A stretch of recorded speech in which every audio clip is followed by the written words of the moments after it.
전통적으로 크리스마스의 시즌에서 제일 중요하게 여기는 것은 크리스마스 전야의 밤이라고 봅니다. 크리스마스 이브라고 그렇게 합니다.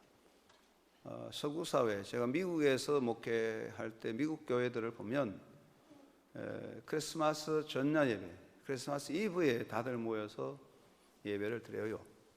촛불을 밝히고 찬양하고 또 예배 드리고 교제를 나누고 그렇게 하고, 크리스마스 당일 25일 날은 예배가 없어요. 집에서 쉬고 또 친구들과 함께 교제하는 그런 생활을 했습니다. 서구 사회에서는 1년에서 가장 중요한 것이 크리스마스인데, 크리스마스의 제일 중요한 핵심은 크리스마스 전야 예수님을 맞이하고 기다리는 마음가짐, 그래서 크리스마스 이브가 제일 중요한 시간이었습니다. 그것은 예수님이 이 땅에 오실 때 동방의 박사들 예물을 가지고 찾아온 밤, 그리고 들에서 양을 치는 목자들이 기쁘다 구주 오셨다 하는 소식을 듣게 되고 찾아서 그 마구간에까지 와서 예수님께 경배하던 그 시간, 그래서 그 밤, 예수님이 오심의 밤, 이것이 가장 귀중한 것이죠. 그래서 크리스마스 이브의 정성은 예수님을 오신 예수님에 대한 최고의 정성을 드리는 시간이다, 그렇게 말할 수가 있습니다. 우리는 이제 크리스마스 이브 예배도 있고 성탄절, 내일 성탄 예배가 주 예배로 많이 모이지만 어쨌든 전통적으로는 크리스마스 이브가 그렇게 중요하다는 것입니다. 그것은 다시 말씀하지만 예수님께서 오신 밤, 그 밤에 예수님 앞에 와서 경배하는 그런 마음, 우리의 마음의 등불을 밝히고 예수님을 맞이하는 그런 마음의 가짐이 있습니다. 오늘 우리 크리스마스 전야 예배에 참여하신 여러분 모두가 마음의 불을 밝히고 또 예수님을 영접하는, 그리고 예수님께 기쁨을 드릴 수 있는 예물을 마음에 품고 주님께 드려지는 예배가 되고 그러한 교제가 되기를 간절히 바랍니다. 오늘 예배 후에 이제 우리 학생들이, 중등부 고등학생들이 또 친교를 하면서 서로 즐기게 되고, 우리 청년들도 로뎀에서 특별히 잘 분위기를 잘 만들어 놓았더라고요. 가보니 거기서 커피를 마시면서 대화를 나누는 그런 크리스마스의 기쁨을 나누게 되죠. 그런 모든 순서들이 다 예수 그리스도를 맞이하는 우리의 마음이라고 생각합니다. 잔칫날이라고 하는 것은 잔치 당일보다도 준비 과정이 더 복되고 준비하는 과정에서 정말 기쁨이 있잖아요. 그래서 우리 크리스마스의 그 기다림의 시간들이 굉장히 중요한 것 같아요. 오늘 찬양하기 위해서 할렐루야 찬양대들 또 미리미리 찬양 연습을 하고, 또 내일 찬양 성탄 예배 위해서 찬양하는 분 찬양 준비하고, 또 5일 예전대 6 예전대에 또 성탄 예배 복음성가 아름다운 무용을 선보이기 위해서 정성을 다해 준비하고, 이런 모습들이 굉장히 아름다운 것입니다. 지난 주일날 오후에 우리 교회 학교들의 찬양 성탄 발표회를 했을 때 정말 영화 유치부로도 모든 교회 학교들이 다 모여서 아름다운 모습을 드러낼 때 주님이 매우 기뻐하신 것입니다. 크리스마스에 우린 잔치거든. 이런 잔치 분위기가 매우 중요하다 하는 것이죠. 이 잔치라는 게 뭔가 서로 어울리는 거고 함께 하는 거잖아요. 혼자서는 잔치가 안 되죠.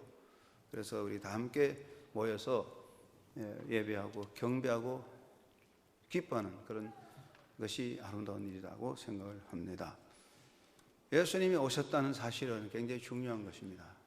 제가 늘 말씀드리지만 이 오심이란 건 우리 기독교 신앙에서 핵심이 되는데, 하나님께서 사람의 몸을 입고 이 땅에 오셨다는 것입니다. 우리가 오심이라는 사건이 우리 삶 속에 많이 있습니다. 누가 오셨느냐, 이런 질문을 항상 던지죠. 그 나라에 어떤 귀빈이 오면 어떤 분이 오느냐, 미국 대통령이 오셨느냐, 어떤 분이 오느냐에 따라서 그분을 맞이하는 예우가 달라지고 그 대하는 태도가 달라집니다. 그 오시는 분에 따라서 환영하는 모든 격이 달라져요. 그래서 국가적인 그런 예절을 갖고서 맞이할 분도 있고 한 동네에서 맞이하는 예우도 있습니다. 이제 다른 것 같아요. 우리가 예수님의 오심이라는 사건을 인류의 메시아라고 한다면 굉장히 중요한 것이고, 그 예수의 오심에 맞는 태도, 인류의 메시아로 오신, 인류의 왕으로 오신 예수님에 대한 격을 맞추어서 준비하는 크리스마스가 되어야 된다, 그런 뜻이 되겠습니다. 예수님은 뭐 더 이상 할 필요 없겠지만, 예수님은 사람의 몸을 입고 이 땅에 오신 하나님이십니다. 우리가 늘 아는 바지만 우리는 많은 기적이나 표적을 원하는데, 성경은 예수님의 오심을 하나님이 우리에게 보여주신 표적이라고 했습니다. 표적이다. 하나님의 사랑과 하나님의 은혜와 구원의 표적이 예수가 이 땅에 오신 겁니다. 그것은 예수님 말씀하실 때 나를 본 자는 하나님을 보았다고 하셨잖아요. 하나님을 눈으로 볼 수 있는 표적은 예수 그리스도 자체입니다. 예수님의 오심은 하나님께서 사람의 몸을 입고 우리 가운데 오신 것이기 때문에 이것은 한 개인의 사건이나 한 민족의 사건이나 아니고는 인류 전체의 위대한 사건으로 받아들이게 되는 것입니다. 예수님은 인류의 메시아지 어떤 개인의 사람이 아니죠. 유대인의 왕이라고 하지만 사실 유대인의 왕이보다는 모든 인류의 메시아, 인류의 왕으로 오신 분이다. 우리는 예수 그리스도가 모든 인류의 메시아요 왕으로 오신 분임을 잘 알고 고백합니다. 예수님이 오신 목적은 성경에서 분명히 밝혀놓았습니다. 우리 인간의 죄를 담당하셔서 우리 죄를 해방해 주시고 우리 죄에서 우리를 해방해서 우리 죄에서 우리를 벗겨주시려고, 죄에 대한 문제를 해결하려고 오신 것입니다.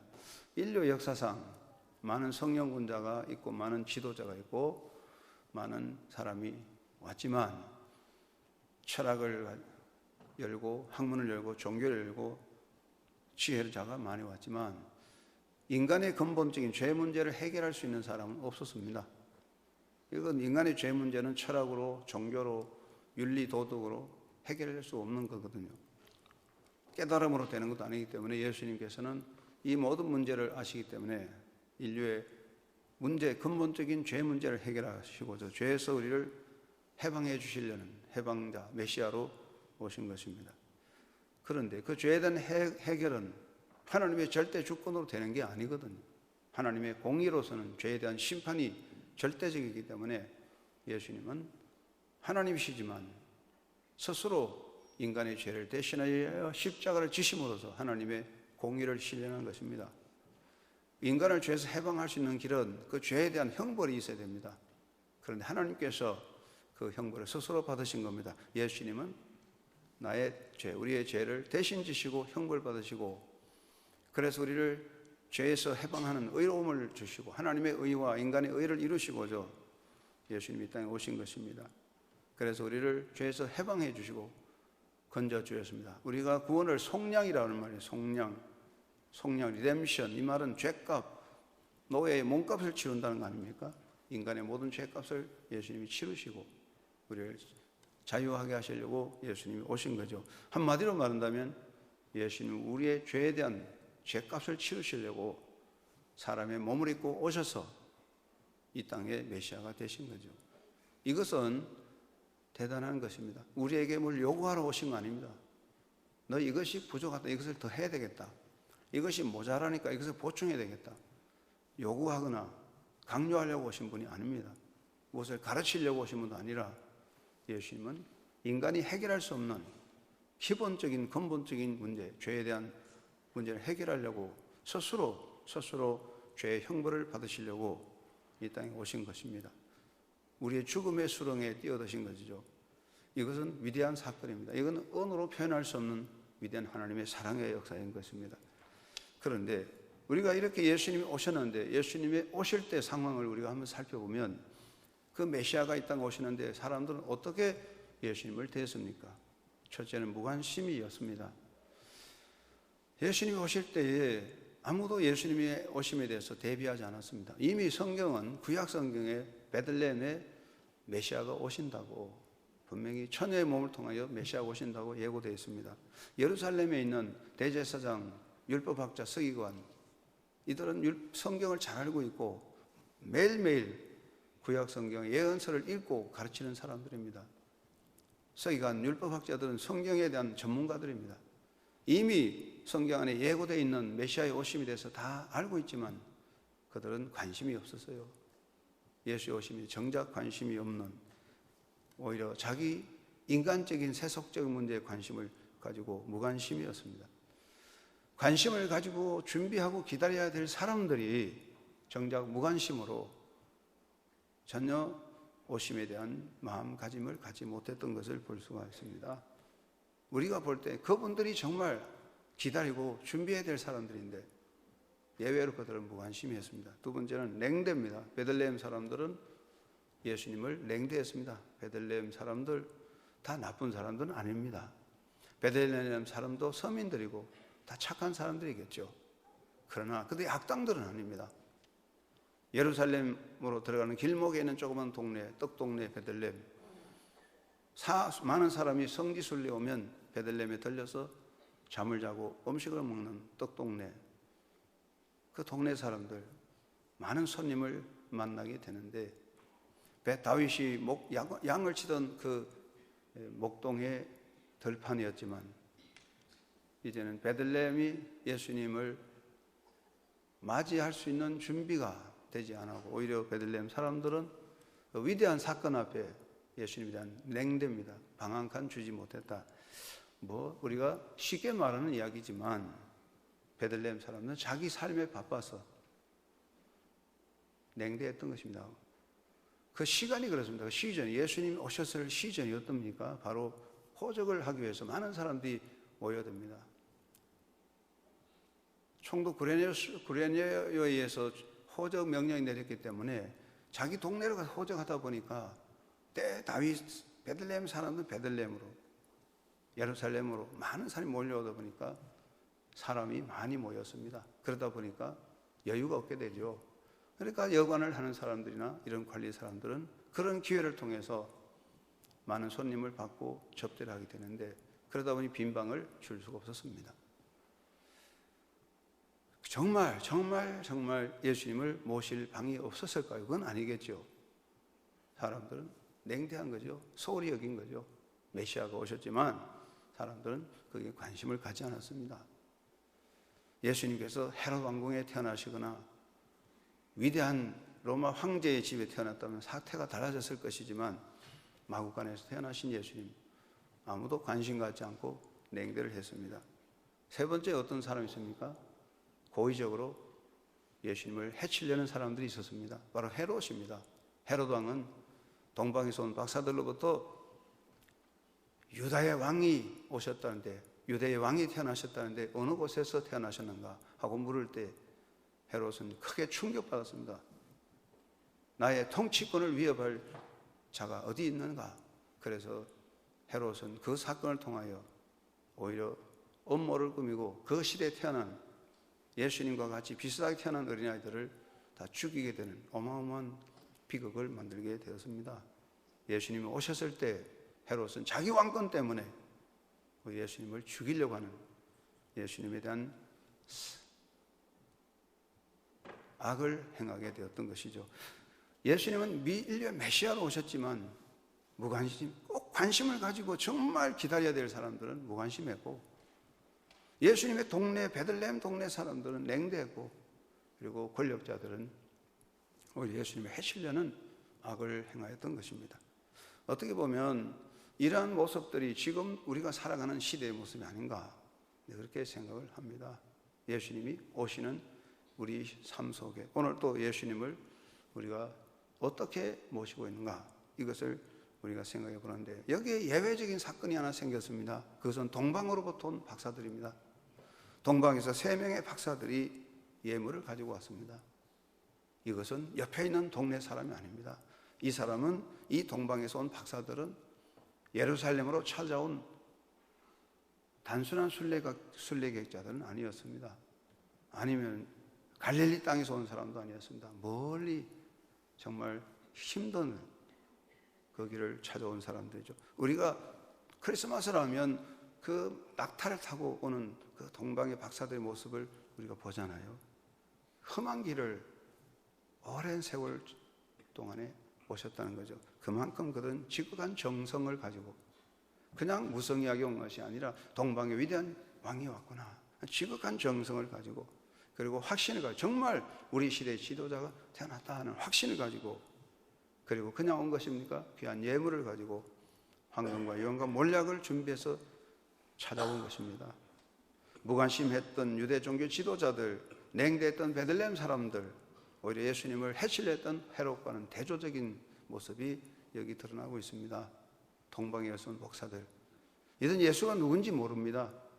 유대인도 아닙니다. 그러나 그들은 별의 움직임을 보고 정말 위대한 인류의 지도자가 태어났다, 그것은 정성을 다하고 확신을 가지고 먼 길을, 힘들고 어려운 길을, 귀한 예물을 가지고 찾아왔습니다. 이들의 준비한 예물은 대단히 중요한 것입니다. 영적으로 보면 황금과 유황과 몰약은 예수님에 대한 아주 영적인 의미가 있습니다. 여기 황금은 예수님의 왕권에 대한 예물이 되고, 몰약은, 이제 유황은 예수님의 제사장권에 대한 예물이 되고, 몰약은 예수님의 십자가 죽음에 대한 예물이 되는 것이죠. 신학적으로 영적으로 보면 이 동방의 세 사람의 모습들의 예물은 예수님의 그 왕대심과 그리고 선자적인 그런 사역과 그리고 십자가를 통한 구속의 사역에 대한 예물이 준비됐던 것입니다. 이들은 그걸 알 수 없었지만 하나님의 인도하심을 받은 이들은 예수님의 사역에 맞는 예물을 준비해 왔습니다. 그리고 생존적으로 굉장히 중요한 것입니다. 여러분 잘 아시겠지만 예수님이 태어나자마자 헤롯의 음모에 의해서 예수님은 베들레헴에 계시지 못하고 나사렛으로 돌아가지 못하고 애굽으로 피난을 갔습니다. 피난 가서 3년 동안 살았는데 그 어떻게 피난 가서 살았겠습니까? 아마 이때 동방의 박사들이 준 황금, 이것이 예수님이 베들레헴을 떠나서 이집트에 가서 살아가는 생존의 중요한 예물이 되었다고 생각합니다. 하나님은 그것을 예비하신 것입니다. 그리고 구속사적으로 볼 때에 이 동방에서 온 박사들의 황금과 유황과 몰약을 예수님께 드린 그것은 한 사람 예수님에게 드린 것이 아니라 우리 인류 전체를 위해서 드린 예물이다. 동방에서 온 박사들의 예물은 한 분 예수님이 아닌 모든 인류를 위한 예물이었다. 한 사람 예수님을 위한 예물이 오늘 구원받은 모든 사람을 위한 예물로 바쳐진 위대한 섬김이었다. 동방의 박사들의 예수님을 향한 섬김은 모든 인류를 위한 섬김이었기 때문에 그 섬김은 위대한 가치를 가지고 어떤 섬김보다 빛나는 가치를 가지고 있습니다. 그들이 가져온 황금, 유황, 몰약이라는 물질적인 가치보다는 그들이 가져왔던 의미, 위대한 가치를 가지고 있고 역사상 정말 최고의 빛나는 섬김의 가치를 가지고 있습니다. 우리가 예수님의 오심을 맞이하는 크리스마스 전날에 우리도 마음의 등불을 밝히고 예수님을 왕으로 모시는 자리가 되어야 되겠습니다. 정말 예수님 내 마음의 왕으로, 메시아로 내 마음에 임할 수 있는 그런 마음을 가져야 될 것입니다. 왕이라는 분은 다스리는 거니까 주여 내 마음에 오셔서 나를 다스려 주시옵소서. 그런 모습으로 이 밤에 예수님을 우리 마음가짐에, 내 삶의 중심에 모시는 시간이 되어야 될 줄로 믿습니다. 우리가 매일매일 주여 주여 하지만은 사실 우리가 많은 때 예수님이 나의 주인이 아니라 손님이 되고 내가 내 모든 인생을 살아버리는, 내가 나 자신의 왕이 되어버리는 그런 인간의 모습이 있지 않습니까? 이번 크리스마스 예수님을 맞이할 때 나의 자리에 예수님을 모셔서 내 인생의 왕의 자리에 예수님을 모시는 그런 이 밤이 되면 주님이 다스리는 여러분의 심령에 하늘의 평화와 행복이 가득할 줄로 믿습니다. 그리고 예물을 준비해야 되겠죠. 주님 앞에 어떤 예물이 가장 좋을 것입니까? 감사와 사랑의 예물이 필요할 것입니다. 오늘 우리 할렐루야 찬양대 찬양도 예수님께 드리지는 아름다운 예물입니다. 우리가 노래를 잘 불러서 우리의 노래를 자랑하는 것이 아니라 우리 주님 앞에, 왕으로 오신 예수님 앞에 우리의 찬양을 통하여 예물을 드리는 것입니다. 주님께서 그 찬양을 받으시고 기뻐하실 줄 믿습니다. 주님을 춤추게 하고 주님을 기쁘게 하는 그런 찬양이 되어야 할 줄로 믿습니다. 여러분도 주님께 대한 진실한 감사와 사랑의 예물이 준비되면 주님이 기뻐하실 것입니다. 주님이 주신 은혜 앞에 우리가 이 시간 조용히 감사와 사랑의 예물을 준비하고 주님께 드리고 그리고 나눔의 마음가짐을 꼭 간직해야 할 것입니다. 사람들은 말합니다. 평소에 안 하다가 크리스마스라고 뭐 하냐? 그렇습니다. 1년 365일 아무것도 안 할지라도 크리스마스 하루라도 나눌 수 있다면 좋지 않겠습니까? 그것조차도 까먹어버리면 우리는 정말 1년 365일 잊어버리고 사는 겁니다. 크리스마스 전야, 크리스마스 하루라도 사랑을 나눌 수 있는 마음가짐을 가지시기 바랍니다. 그것 하나라도 예수님은 기뻐할 것입니다. 그래, 평소에 네가 나를 잊어버렸을지라도 이날이라도 나를 기억하고 나의 말씀을, 내 말을 따라서 나를 사랑하고 내 말을 따라서 이웃을 사랑하고 내가 시키는 말을 따라서 나눌 수 있었으니 잘했다고 주님은 칭찬할 것입니다. 잊어버렸던 우리 마음을 되새겨서 정말 예수님 앞에 진실한 사랑을 드리고 우리의 삶을 나누어가는, 우리 주변에 내 손이 필요한 사람이 손을 꼭 잡아주는 따뜻한 사랑을 나눌 수 있는 크리스마스의 밤이 되면 예수님의 사랑의 빛이 내 마음에, 우리 마음에 가득하게 될 것입니다. 어둠을 밝히는 크리스마스가 되어야 되겠습니다. 여러분의 가슴 속에 이 예수님이 오시고 이 오신 예수님을 정말 맞이할 수 있는, 그 먼 동방에서부터 예물을 가지고 찾아온 그 아름다운 사람들의 모습을 본받아 우리도 무관심과 냉대와 인간의 탐욕 속에 사는 이 세상 속에서 정말 주님을 향하여 마음을 열고 주로 예수님을 왕으로 섬기고 모시고 감사와 사랑의 예물을 드리고 나눌 수 있는 마음가짐으로 예수님을 영접하고 예수님을 기쁘게 하는 크리스마스 전야의 밤, 행복한 밤, 사랑이 충만한 밤 되시기를 예수님의 이름으로 축원합니다. 고마우신